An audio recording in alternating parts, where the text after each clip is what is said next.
আসসালামু আলাইকুম। বেগুন করতে আসছি, বেগুন তুলতে। গাছগুলা বৃষ্টিতে লাল হয়ে গেছে। আর বেগুন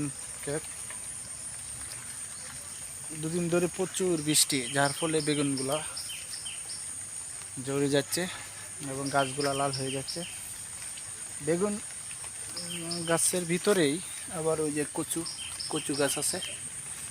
কচু গাছ দেখেন, প্রচুর বেগুন ধরছে, প্রচুর বেগুন। দেখেন বেগুন, ভালো জাতের বেগুন। বৃষ্টি জন্য পানি আটকে গেছিল, দুদিন ধরে প্রচুর বৃষ্টি হচ্ছে।